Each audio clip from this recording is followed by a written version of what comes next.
Hello students, welcome back to online classes and we were discussing about the electronic configuration. How can we write the electronic configuration? तो electronic configuration लिखने से पहले हमें इन चार rules को ध्यान में रखना है और फिर हमें उनका इलेक्ट्रॉनिक कॉन्फ़िगरेशन एटम्स का लिखना है। यहाँ पर मैंने आपको 1 to 20 तक तो मैंने आपको खुद को लिखने के लिए दिया है और ये मैं 21 to 30 तक मैं आपको एक्सप्लेन कर देती हूँ किस तरीके से इलेक्ट्रॉनिक कॉन्फ़िगरेशन लिखा जाता है। तो सबसे पहले हम स्कैंडियम की बात करते हैं।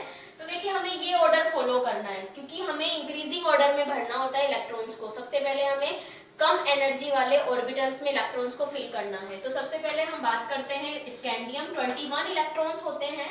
तो 1s2, 2s2, 2p6, 3s2, 3p6, 4s2, क्योंकि देखिए 3d से पहले 4s भरा जाएगा, ठीक है। तो यहाँ तक 4s2 तक हमारे पास में 20 इलेक्ट्रॉन्स फिल हो जाते हैं। उसके बाद में जो 21st इलेक्ट्रॉन आता है वो जाता है 3d में। कहाँ जाता है वो? 3d ऑर्बिटल्स में। हमेशा हमें 4s को पहले फिल करना है, उसके बाद में हमें इलेक्ट्रॉन 3d में फिल करना है। तो हमारा इलेक्ट्रॉनिक कॉन्फ़िगरेशन जो होता है स्कैंडियम का वो क्या हो जाएगा? 1s2, 2s2, 2p6, 3s2, 3p6, 3d1, 4s2।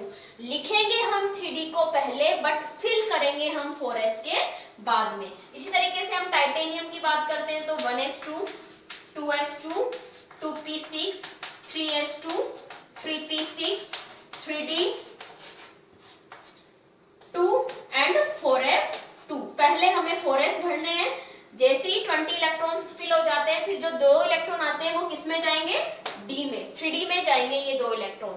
अब मैं आपको एक ट्रिक मेथड बता देती हूँ जिससे आप फटाफट राइट कर सकते हो। देखिए ये इलेक्ट्रॉनिक कॉन्फ़िगरेशन 18 इलेक्ट्रॉन्स 2 2 6 10 2 12 6 18 नंबर पे कौन आता है? आर्गन। तो ये इतना इलेक्ट्रॉनिक कॉन्फ़िगरेशन तो किसका होता है? आर्गन का होता है। तो हम सीधा क्या लिख सकते हैं? आर्गन। ओके। अब आपको पता है कि 3d से पहले 4s फिल होते हैं तो आप लिख सकते हो। देखिए यहाँ पे 23 है ना, तो 23 है तो हम क्या लिख सकते हैं? 3d3 4s2।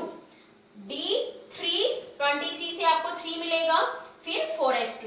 अब हम क्रोमियम की बात बाद में करेंगे, उससे पहले हम करते हैं मैग्नीज की बात।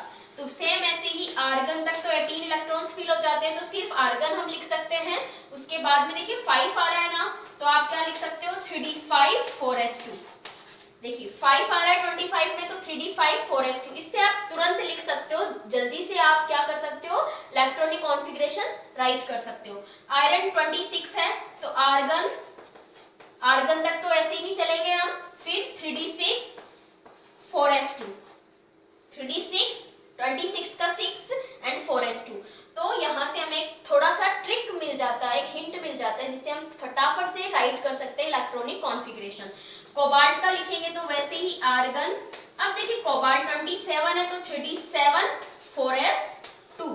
फिर हम बात करते हैं निकिल, तो आर्गन 3d8 28 है ना, तो 3d8 4s2।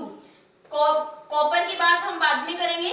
फिर हम जिंक की बात करते हैं तो आर्गन 30 आ रहा है तो 3d10, क्योंकि डी में 10 इलेक्ट्रॉन मैक्सिमम आते हैं। तो जिंक का इलेक्ट्रॉनिक कॉन्फ़िगरेशन क्या हो जाएगा? Argon 3d10 4s2।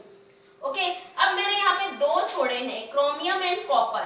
क्यों? क्योंकि क्रोमियम और कॉपर में थोड़ा सा एक्सेप्शनल केस आ जाता है and because of the half filled and full field configuration. देखिए सबसे पहले हम क्रोमियम की बात करते हैं। क्रोमियम 24 पोजीशन पे आता है, एटॉमिक नंबर इसका 24 होता है। तो इसको कैसे फिल करेंगे हम? 1s2, 2s2, 2p6, 3s2, 3p6, फिर मैंने यहाँ पे 3d और 4s2। ये होना चाहिए इसका electronic configuration 3d4 4s2, but ये नहीं होता है। क्यों? क्योंकि यहाँ s से एक इलेक्ट्रॉन d में ट्रांसफर हो जाता है। s ऑर्बिटल से एक 4s ऑर्बिटल से एक इलेक्ट्रॉन 3d में आ जाता है for getting more stability, stable होने के लिए। एंड जैसे ही एक इलेक्ट्रॉन 4s का एक इलेक्ट्रॉन 3d में ट्रांसफर होता है, तो देखिए 3d का क्या, ये मैंने 3d बनाए हैं, तो 1 2 3 4 5 और ये मैंने 4s बनाए हैं, इसमें एक इलेक्ट्रॉन। तो इस तरीके से जो d ऑर्बिटल्स होते हैं वो हाफ फिल्ड हो जाते हैं। क्या हो जाते हैं? Half filled. क्या हो जाते हैं? Half filled. तो हाफ फिल्ड कॉन्फ़िगरेशन जो होता है वो नॉर्मल कॉन्फ़िगरेशन से क्या होते हैं? मोर स्टेबल होते हैं। नॉर्मल से मोर स्टेबल होते हैं हाफ फील्ड कॉन्फ़िगरेशन, और हाफ फील्ड से ज्यादा होता है स्टेबल फुल फील्ड कॉन्फ़िगरेशन। ठीक है, और फुल फील्ड का एग्जांपल आता है कॉपर।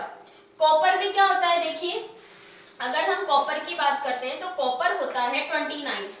तो अकॉर्डिंग टू रूल जो मैंने आपको ट्रिक बताई थी वो क्या है? आर्गन 3d9 4s2 होना तो ये चाहिए, बट ऐसा नहीं होता है। यहाँ से फिर क्या होगा? एक इलेक्ट्रॉन s का d में चला जाता है और 3d10 4s1 बन जाता है, और ये इलेक्ट्रॉनिक कॉन्फ़िगरेशन होता है कॉपर का। For getting full filled configuration, this is the half filled configuration and this is called as full filled configuration and that is more stable than half filled. Okay, तो इस वजह से एक electron यहाँ आ जाता है। अब बात आती है कि ये इलेक्ट्रॉन कैसे, किस तरीके से आ जाता है? बिकॉज 3d एंड 4s में जो एनर्जी डिफरेंस होता है वो इतना ज्यादा नहीं होता है, थोड़ा ही एनर्जी डिफरेंस होता है, तो s का एक इलेक्ट्रॉन आसानी से 3d में आ जाता है। और किस तरीके से कंडीशन हो जाएगी कॉपर की?